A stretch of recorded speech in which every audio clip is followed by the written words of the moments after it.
I'd like to start out with your background some more. What do you do in your current role? I mean, what is your title, first of all? I'm team leader for the cement team, Chevron Energy Technology Company. In connection with this matter, I understand that you received an assignment from the company as a result of a request from the National Commission on the BP Deepwater Horizon investigation. Correct. All right. Did the company ask you to do work to respond to the request of the National Commission? Yes, sir. May we turn to tab 1 in your book, please? This is your report to the National Commission, and we'll give it an exhibit number, which is 4572. This is the October 26, 2010 letter.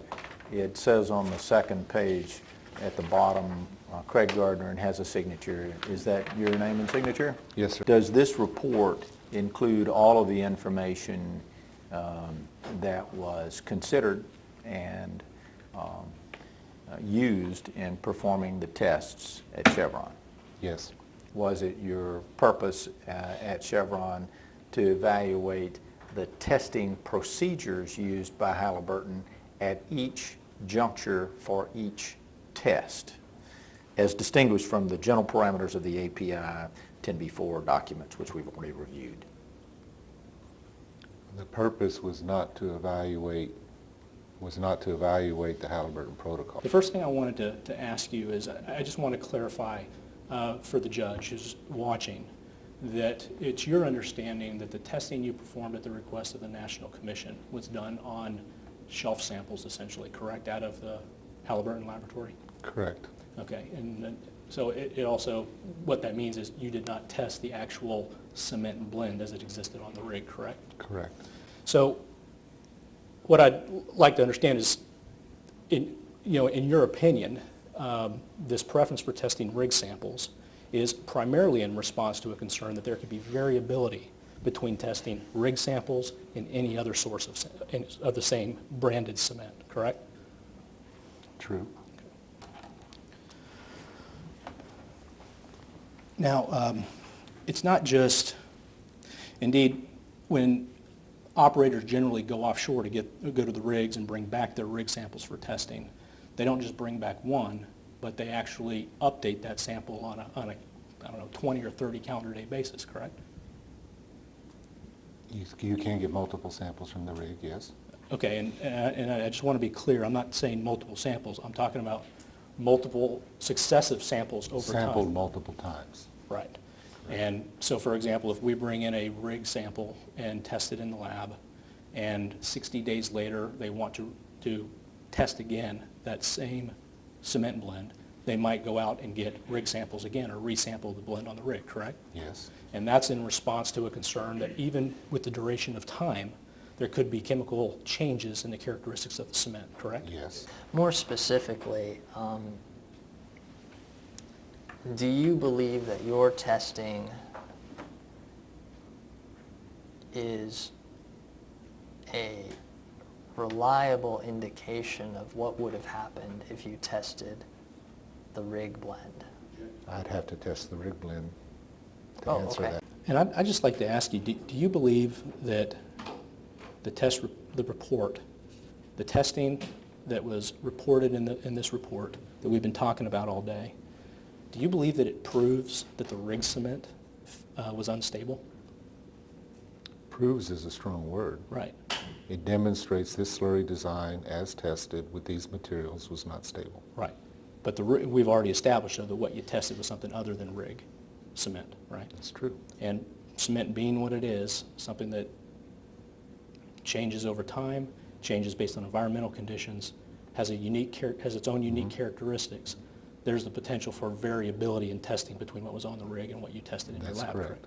Now, if your density measurements were uniform or reasonably uniform, and but they were different from your target density, would you consider that to be a stable foam cement? There are other indicators that are also mentioned in 10b-4, bubble breakout, striation, solid sedimentation, free fluid.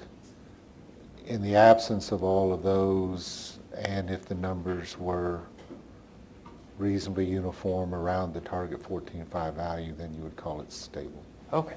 And the Halliburton lab report doesn't indicate that doesn't have any comments indicating any visual indications of instability, right? Correct. You performed a variety of foam stability tests, and I think it was section 9, yeah. Should be easy to remember because it was section 9 and you did 9 tests, right? Where 8, the only difference is the inclusion of a mill sample from Lafarge. Test 8 is kind of an outlier in terms of the foam stability test results, correct? The reason for running 8 was to make sure that the prior tests were not outliers. I understand that. But my question was, it's something of an outlier in terms if you compare all 4 of those test result ranges, correct? In magnitude, the differences are there. The fact that there's variation across the entire sample is the same across all 4. Fair enough, but that variation is dramatically large. different in test 8, correct? It is higher. Okay. And would you agree with me that that is, and I don't mean to cast aspersion, I'm sure the test was done fine, but isn't this a built-in demonstration that the source of the cement matters? That you can have different test results or variability in testing based on where the cement blend comes from? Which is the reason why what you read earlier was representative samples. Right. So you would agree with my statement? That you should use representative materials and that different samples can be different, yes. These are the Chevron Bates numbers beginning with 182 and running through 215.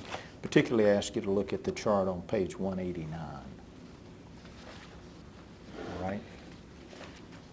I believe you told me earlier that you looked at the Bly report, particularly these appendices, J and K, correct? We've looked over these appendices. This is the CSI report. It's not incorporated in, there was no intention of duplicating this data in the work that we did. Okay. Did you look at this data, though, and consider the constituent parts of the blend? No, sir, because this test does not use, it uses proxy chemicals. Did you personally disagree with any of the methodology in the CSI report? The CSI report was not tested with Halliburton materials, so we just read it for what they did. Right. Separate and apart from their test results, you reviewed their methodology. Did you disagree with any of their methodology?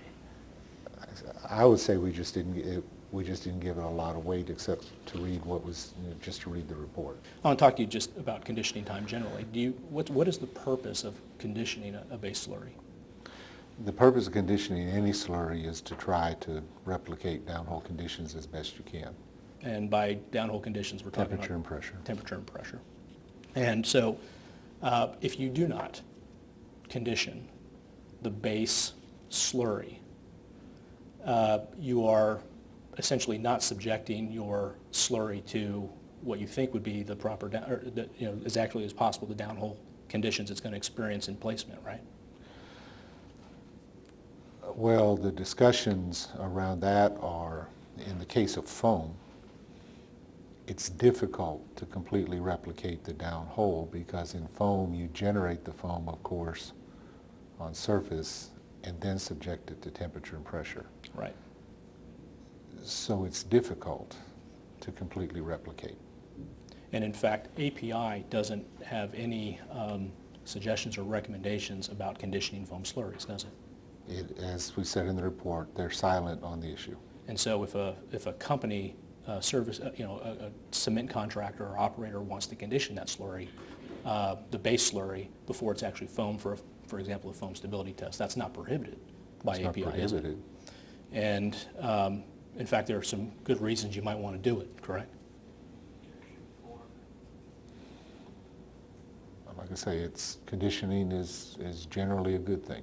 Do you consider, in connection with your running the thickening time test and then the compressive strength test, the likely increase in temperature from circulating toward static and the time that it would take for that increase in temperature?